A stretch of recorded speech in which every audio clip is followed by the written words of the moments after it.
If you've diagnosed your 2006 to 2011 Honda Civic as having a bad radiator, either by leaking or being clogged, it's an easy fix that you can do yourself and save a ton of money, and we're going to do it right now. Now this car was losing coolant. It wasn't smoking out the back, but it was overheating. Nothing telltale underneath, but upon inspection you could see a lot of old, dried up, crusty coolant down there. You could see where it's dripping, so we're going to replace this. We're going to start off by removing this top trim piece here. Now on the top of each fender there's a small plastic trim. We're just going to take a panel tool and pop those off to move that out of the way. Once you do that, then you have access to this top trim, and the same thing here works. You're going to use a panel tool, pop these little plastic rivets up, and then you could pull this entire piece up and out. And that gives you access to this top brace, which we're going to remove and push out of the way. To get this done, there are two 10mm bolts that hold this spout where you fill and where your radiator cap is. There are a total of six 10mm bolts that hold the actual brace in. Two on the front, facing the front, two up top, and two in the back. There are these two radiator support brackets. They come off also with 10mm bolts. They're facing forward. You'll see that they're held up at the top corners of the radiator, have a little rubber nub on them. There's two hex head bolts that hold the bumper to that piece. You'll take those off, and then behind that there's two more 10mm bolts you want to take off, and that is the support for your condenser. There's a wire harness that goes along the back that you're going to want to disconnect. That goes to your fans. Something to note, I have seen people remove the entire battery to get to this one 10mm bolt that's in the back here, but you don't have to do that. If you get yourself a ratcheting 10mm wrench, you can get back there and get this bolt out. You do not have to remove the hood latch or the cable that goes to it, because once this thing is disconnected, the entire brace I should say, we can just move it over to the side and leaving that cable attached. Next we go underneath. Now I have a lift which makes this job easier for me, but this is totally doable with a jack and some jack stands, or better yet, a set of ramps. There's a large splash shield we have to remove, and that's going to be a bunch of these little rivet snap things. You use a panel tool to get those out. Then there's two up top in the wheel well, because this panel kind of comes up and wraps around, and then little tabs that you have to unhook to get this entire piece to come down. Two things to note. If you're going to do a lot of DIY stuff, it's a good idea to have a whole kit of these on hand, because they do break as you take them off, especially when they're old and brittle.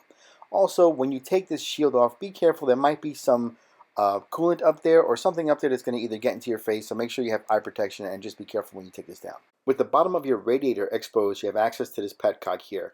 You can do it by hand. Just unscrew it a tiny bit. It doesn't have to come out all the way, just enough to let that coolant start flowing out of this drain hole. Remove your radiator cap and then let the fluid drain faster as the air will flow in. While the fluid is draining, I'm going to come back up top and undo these hoses. Pretty simple to do. You just want to squeeze on it. There are better tools for this, by the way, but it's fine with just a pair of pliers. You just want to squeeze on that clamp, slide it away from the fitting, and then you should be able to get these hoses off. If they feel too stuck, you can give them a little spin or use a pick to just break that seal, and these will come right off. With the fluid fully drained out, I'm going to come back down bottom. Now there's the lower radiator hose, and there is another fitting that we'll have to take out later on. But for now, just squeeze that clamp, back it off of the fitting, and then pop that hose off. There is a temperature sensor at the bottom. You want to use a small pick to undo that harness, and a 17mm socket will remove that sensor. Just a word of caution, this hose, if it's stuck on there, don't force it too hard, because their fitting that attaches to the bottom of the radiator can break, and it's only available from Honda, and it'll take you a while to get. So use caution. It was giving me a little bit of trouble here. I just used a pick to get in there to help break that seal, and then I could spin the hose and it came off. With everything disconnected, this radiator assembly will come up and out quite easily. Just make sure you pull back on any harnesses or hoses so that you don't snag anything, and it's a good idea to peel back a little bit on the bumper to give yourself wiggle room, but it will come up and out. Now we'll transfer some of the things from the old radiator to the new. First, these rubber bushings at the bottom. They sit on these pegs and they sit into mounts inside the frame of the vehicle. Take those out, put those to the side. We're going to take out this fitting here. There's a metal clip. You want to pull that down and then wiggle this thing out. Just be cautious, take your time with it, because you don't want to damage it. There's an O-ring inside, so we're going to clean that up later. These two fans are held in by, they each have two 10mm bolts at the top. At the bottom, they are held in by these little pins that sit into these brackets. So we'll just zip these bolts off. Take note, the bolts are different for each one. So The one side has a slightly longer bolt. Remember which one you took out.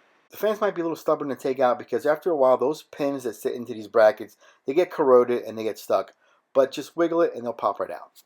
Before going any further, fully inspect your new radiator just in case it was damaged in shipping. You don't want to end up putting this all back together and finding out that you still have a leak. Find yourself a nice flat surface to work on, and we're going to reassemble this in a reverse fashion. Just take note, these pins at the bottom of the fan housings, they slide into these brackets and sometimes they don't fit back in well because of the corrosion. So you might want to take a wire brush or an emery cloth and just clean them up a little bit and get those pins to slide in. Once they do, you reattach with the 10mm bolts on top. Next, reinstall the temperature sensor, and that's using a 17mm socket. Then this fitting will go back on. I'm going to clean up that O-ring, and I'm going to put a little bit of silicone grease on them just to make sure that they help it seat well. You want to slide this fitting all the way on and then use the metal clip to push up and lock it in. Now we're ready to put this back into the car. You want to take extra caution on this part because you don't want to do any damage to your new radiator.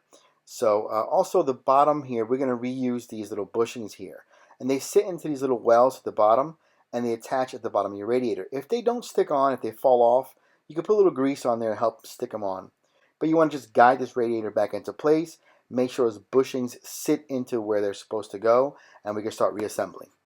With the radiator seated properly, we're going to reassemble. I'm starting off with the easy stuff like this upper radiator hose. Since that brace isn't there, we have full access to it, as well as the wire harness. I'm going to bring that across. It plugs into both of the fans. There are little clips on the wire loom that sit into different brackets. You want to just pop those back in. And there will be one plug that will attach later when that brace is back into place. For me, I didn't like my old clamps. They were a little bit rusty looking, so I'm installing some new ones. They're cheap. I'll put links to them below. When installing your new clamp or reinstalling your old one, it's a good idea to try to get it right over where the old one was. Meaning where that footprint is, where that compressed area already is. Try to get it right over that. Next, take that brace and swing it over and put it back into where it's supposed to go. It's kind of a U-shaped, so it'll kind of snap and slide down onto either side where those the frame of the body is. And then reattach with all of the hardware. Remember, there are three per side, 6 in total 10mm bolts that hold the brace in place. 2 on top, 2 that face the front, and 2 that are in the back, one of which is by that battery where you'll need that ratcheting 10mm. Then you'll have your 2 10mm bolts that hold the spout where your cap goes. You have 2 10mm bolts that hold the little brackets that hold the radiator, the top of the radiator to the brace. You have 2 10mm bolts, brackets that hold in your condenser. And then you have the Allen, the hex head bolts that hold the front of the bumper on to that brace. You'll want to come around back and reconnect the harness that goes to the hood latch.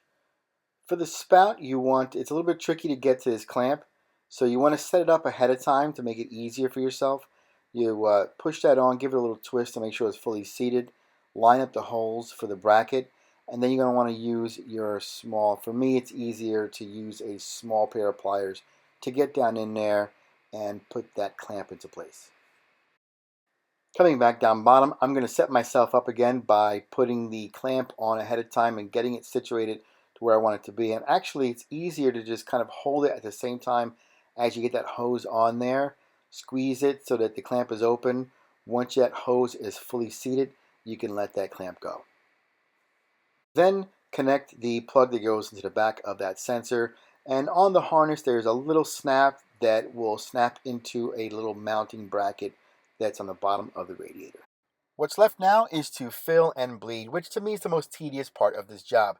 Don't forget, I didn't mention before, but don't forget there is a small hose that connects from your expansion tank to the side of that filler neck. You want to push that on and make sure that's connected. But fill this up fully with the appropriate fluid. If there is a Honda specific fluid, you want to fill this up to the very top. Once you're full, you want to start your engine. You will see a little bit of a bubble come out, maybe even a little splash when you first start. As long as it's quick and it goes away, that's okay. If you find that it's just shooting out constantly, then you have some internal issues with your engine and you want to stop there and deal with that. But run your engine.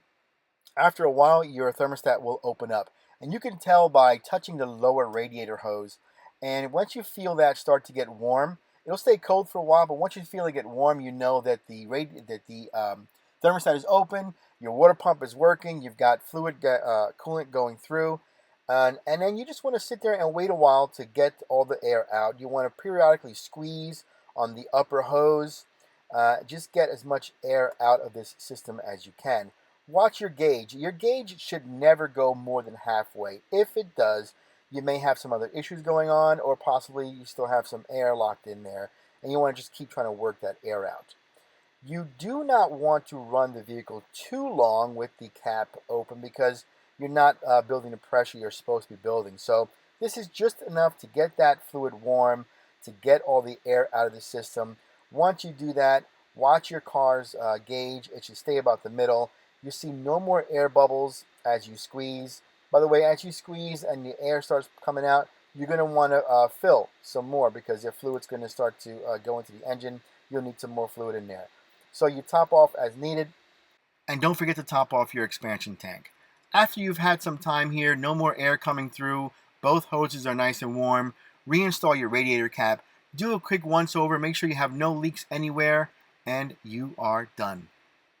I like making these videos to show how easy it is to do some of these things on your own, and of course to save a ton of money while doing it. I'll put links below to the items I've used or some of the tools I've used, and if you use my links, I will earn a whole 17 cents.